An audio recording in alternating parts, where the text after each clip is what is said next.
Former US President Donald Trump returns to the White House, only the second person in American history to serve as president across two non-consecutive terms as the 45th and 47th president. Senior columnist Lin Suling gets to the point. So Suling, Trump won the presidential race by a landslide, capturing all 7 crucial battleground states. Plus, he looks on his way to securing the popular vote too, finally. So let's talk about campaign strategy. What went right for Donald Trump?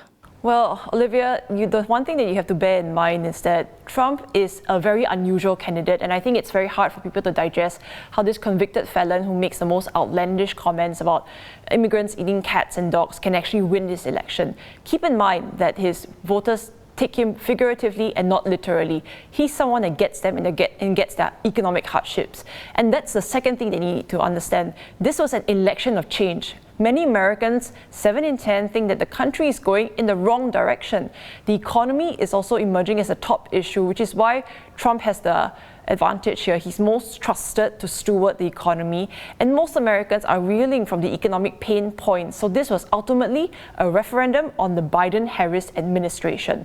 The third thing you need to keep in mind was that Trump was able to play to the manosphere. What do I mean by this? A lot of young, non-college educated men don't actually come out to vote, but here was where he was able to turn the tide. He was able to win quite a lot of Black and Hispanic male voters, and this was also captured in his strategy in the last week, where he made a last ditch to bring in Elon Musk to go on podcasts like Joe Rogan's and the Nelk brothers. And in contrast, you saw the Harris administration having Obama coming out to scold young Black men for not voting for Harris. I see. So to build on that, conversely, what went wrong for Vice-President Kamala Harris? What else fueled the election result, you think?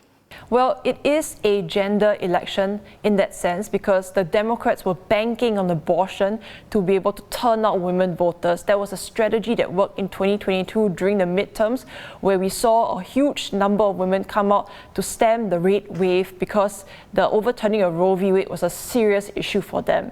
Now, to be fair, Kamala Harris, when she became the front runner, she jolted the Democrats' campaign. And that was mostly because nobody really wanted Joe Biden. She ran a vibes campaign. She had a lot of celebrities coming out from them, and she had $1 billion to spend. She had everything going from them. But at the heart of it is this. She represents the incumbent, and at the end of the day, she started with that disadvantage. Also, when she's trying to run her campaign being everything to everyone, who is she then?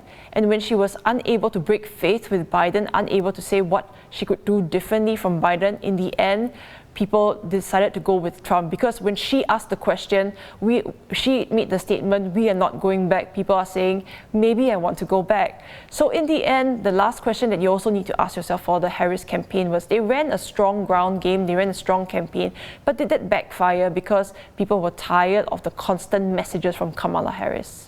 So back to Trump, what can we expect from a second Trump presidency, domestically and globally, taking into consideration, of course, that the GOP also gained control of the Senate?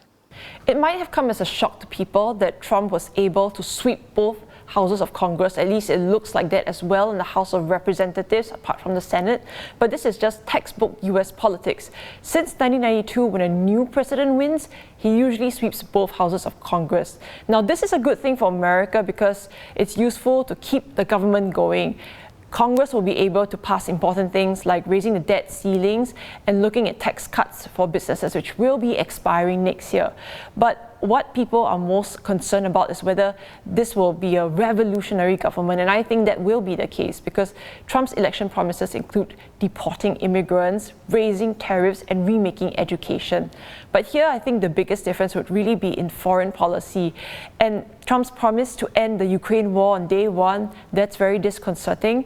He has also said that he will let Israel do whatever it takes to finish the job. So we're keeping an eye on the Middle East. And in Asia, closer to home, we've known that he's going to try to make Japan and South Korea pay their fair share for US protection and defense, just like he did with the Europeans. Now, importantly, when it comes to trade, I think Singapore doesn't have too much to worry because we're not running a bilateral trade deficit.